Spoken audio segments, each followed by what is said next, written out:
السلام عليكم ورحمة الله وبركاته. أحب الأول أعرفكم بنفسي. أنا عز الدين، آداب جغرافيا مساحة داخل الفئة الرابعة اللي هي فرقة الماجستير.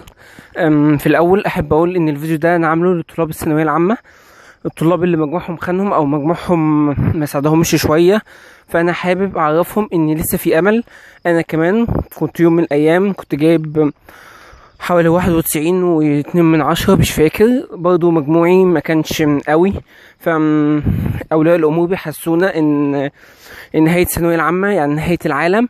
لا، إن شاء الله بإذن الله لسه في أمل، وأحب أعرفكم بكلية أنا دخلتها وحبيتها جدا، وإن شاء الله بإذن الله تكون منارة أمل ليكم، ولسه هتفضل منارة أمل ليا.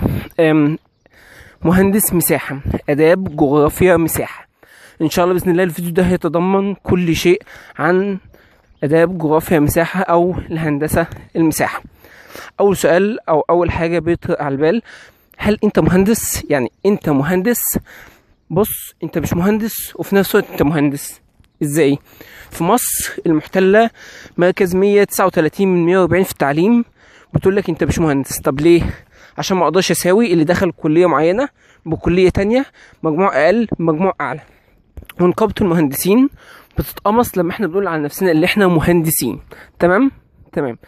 طب انت في نفس الوقت مهندس، طب ازاي؟ لان شغلك هو شغل مهندس، بتنزل ميدان، بتشتغل، عندك ادواتك الميزان والتوتال والتدوليت، بتشتغل شغلك هو المهندس. الى جانب اللي اغلب شغلنا، يعني اغلب او 90% من الناس اللي انا اعرفهم بيسافروا دول بره، والمشهور يعني السعودية، وهناك بيقدروا يشتغلوا الشغل اللي هو بيقدروا يشتغلوا شغلانه، يعني بيقدروا يشتغلوا شغل اكتر من هي بكتير. وهناك في السعوديه اللي انت بتدخل ضمن نقابه المهندسين، يعني في السعوديه انت بتدخل ضمن نقابه المهندسين وبتعامل معامله مهندس. طب في مصر في شويه حاجات مختلفه سنه، يعني في الوقت كله نقدر نقول ان انت مهندس ومش مهندس، بس احنا حقنا اللي احنا نبقى مهندسين. وطبعا في مطالب وفي ناس بتطلب حقنا وبنقدم الفي الخير، بس انت كمهندس انت مهندس بس مش في مصر، بره مصر. دي اول حاجة حبيت اقولها. تاني استفسار، طب ايه شروط الكلية او الكلية نظامها ايه؟ انت اول حاجة بتقدم كلية اداب، ايا كان انت محافظتك اسكندريه، طنطا، القاهره، ايا كان بتقدم كليه اداب. بعد كده بتكتب في رغبات قسم جغرافيا، ايا كان برضو محافظتك. يعني على سبيل المثال انا اداب قسم جغرافيا شعبة مساحه طنطا، الجغرافيا كانت بتاخد سنتي من 325، والسنه اللي فاتت خدت من 330، فانت لو مجموعك حوالي 330 يبقى كويس. ده عندنا في طنطا، اغلب المحافظات معرفش. بتدخل الاول كليه اداب وتقدم قسم جغرافيا. الكليه عباره عن سنتين، الكليه عباره عن 4 سنين.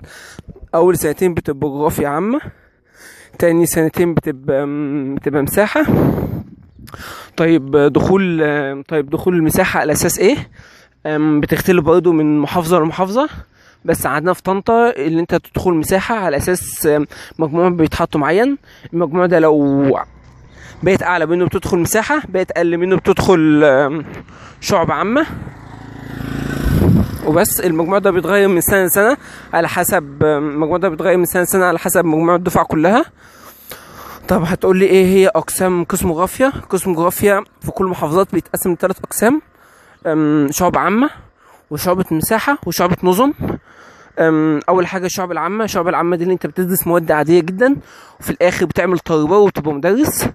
شعبة نظم اللي انت بتتخرج تبقى محلل نظم معلومات جغرافيه، ودلوقتي هشرحها بالتفصيل.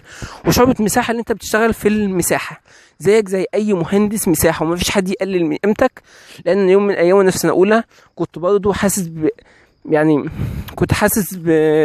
اللي احنا قيمتنا قليله وكده، بس لما نزلت موقع ونزلت الميدان وشفت قد ايه احنا مهمين، صدقني خلي عندك ثقه. ولما تسافر او اسال اي حد في بلدك مسافر وشوف انت بتتعامل هناك ازاي، انت بتتعامل على اساس ملك. طب ايه هي الفرق ما بين شعبة نظم معلومات جغرافيه وشعبة مساحه؟ انا شعبة مساحه ما اقدرش اتكلم كتير عن شعبة نظم معلومات جغرافيه، بس في طنطا بيدمجوا ما بين نظم معلومات جغرافيه ونظم مساحه. النظم معلومات جغرافيه ببساطه خالص للناس اللي في الثانويه العامه، اللي انت في مساحه انت بترسم خريطه بايدك، بتعتمد بايدك. اما نظم معلومات جغرافيه حاجه متطوره، بتقدر فيها تستخدم برامج، بتستخدم فيها الكمبيوتر، بتستخدم فيها الاجهزه الحديثه. ده ببسيط شامل. بس نظم المعلومات الجغرافيه بتدخل في 90% من المجالات، وفي الدول المتقدمه نظم المعلومات الجغرافيه بقت يعني نمبر 1. انا شفت اعلانات كتير مطلوبين محل نظم معلومات جغرافيه باسعار هايله جدا. فالفرق ما بين المساحه ونظم المعلومات الجغرافيه ان المساحه اللي انت بتنزل الموقع تجمع البيانات، تشتغل بعمل بايدك. نظم معلومات جغرافيه اللي انت بتاخد البيانات اللي عملها المهندس المساحه في الميدان، وبتبتدي تشتغل فيها على الكمبيوتر. ده ببساطه خالص الفرق بين نظم المعلومات الجغرافيه ونظم المساحه. طبعا في فرق اكبر من كده بكتير جدا، بس انا حابب يعني الخص بسرعه.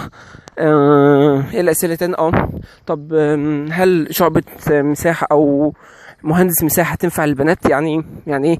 انا كشاب تمام هنزل موقع واشتغل في الشمس وسط العمال وانا مهندس واقدر يعني اشتغل. هل انا كبنت هقدر اشتغل؟ اول حاجه دي تقف عليكي انت كبنت، لان مفيش شغلانه مقتصره على ولد ومفيش شغلانه مقتصره على بنت. دي بتقف على شخصيتك، على استحمالك، على اصرارك.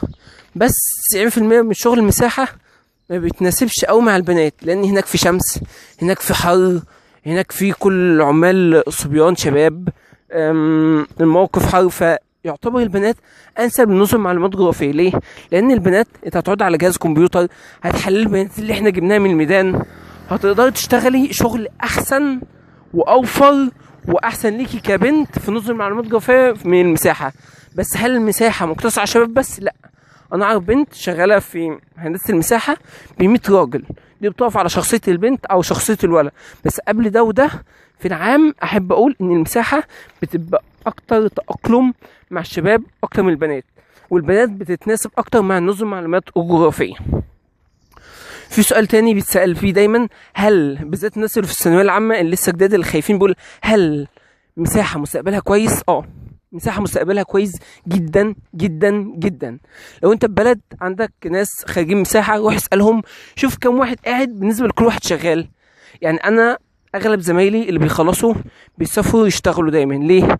لان اغلب دول الخليج صحراء، واحنا شغلنا في المساحه اساس القاعده، يعني اساس المباني، احنا اللي بنعمل الاساس. فالتلات ارباع الناس اللي نعرفهم مسافرين وشغالين وبيقبضوا بمرتبات بسم الله ما شاء الله تكفي الشاب وشويه كمان. يعني المرتبات في السعوديه بتتراوح ما بين 3 و3 ونص و4، ده في البدايه، ما بين 3 ل3 ونص ل4 في البدايه ريال مش جنيه مصري. فاهم؟ هل لها مستقبل؟ لها مستقبل. طب بالنسبه للبنات، لما بيطلبوا مهندسين مساحه في مثلا السعوديه بيبقى مطلوب يعني شرط اللي هو يكون ذكر. فالسفر بالنسبه للبنات اظنه صعب، وخاصه في الدول اللي زي السعوديه او الامارات او اي دوله متحفظه. اظن هيبقى صعب البنات بالنسبه للشباب. بس البنات في مصر هتقدر تشتغل. انا اعرف واحده المهندسين المساحه ال100 راجل شغاله في شركه خاصه، مش عامه. احنا لو عامه هنقول واسطه ومش كده، لا دي في شركه خاصه. الشركه الخاصه معنى ان انت تديها شغل تديك فلوس، هي مش هتوظفك عشان حبيب عيونك. فليها مستقبل بالذات للشباب. لها مستقبل. لو انت مجموع خانك او خايف تخش كليه وشايف ان الدنيا ضلمه قدامك، لا انا كمان كنت شايف الدنيا ضلمه قدامي. انا كمان كنت خايف يوم من الايام. دلوقتي انا 3 سنين ودلوقتي في سنه الماجستير. صدقوني الكليه لها مستقبل، وما تخليش تعليم مصري يوقفك عن حلمك. يعني خش الكليه وحقق حلمك في نفس الوقت، ده حاجه انت حر فيها. الكليه 4 سنين، اول سنتين بتبقى جغرافيا عامه، بتدرس مواد عامه جدا ومنهم مواد ملهاش لازمه زي حقوق الانسان طبعا. بعد كده على حسب مجموعك بتدخل المساحه او عامه او نظم، وعلى اساسها بتتخصص وعلى اساسها بتاخد شهادتك. والموضوع بسيط جدا. انا حاولت على قد ما اقدر اعمل فيديو توضيحي للناس اللي في الثانويه العامه، بعتذر عن تقصير في الفيديو. انا حاولت كتير اعمل فيديو احسن من ده بكتير بكاميرات وبحاجات كويسه، بس طلع اغلى مما اتصور. بعتذر كتير عن اي تقصير ليا في الفيديو ده. اي حد عنده اي استفسار يتفضل يسالني، انا تحت امره. انا اداب جغرافية طنطا. ان شاء الله باذن الله في اللينكات اللي تحت هحط ناس من اغلب المحافظات. لو انت من طنطا او هتخش طنطا ممكن تسالني انا وزمايلي. لو انت من محافظه تانية تحت هتلاقي لينكات، قبل ما انت تدور وتتعب نفسك لا تحت هتلاقي لينكات. اسال الناس في اللينكات على حسب محافظتك، والناس دي ان شاء الله باذن الله هتفيدك جدا. بتمنى لكم التوفيق، وبتمنى الفيديو ده يكون افادكم، وبعتذر عن اي تقصير فيه. كان معاكم عز الدين، اداب جغرافيا مساحه. كان يوم يائس زيكم، بس الحمد لله دلوقتي الموضوع بقى تمام جدا. بالتوفيق، السلام عليكم.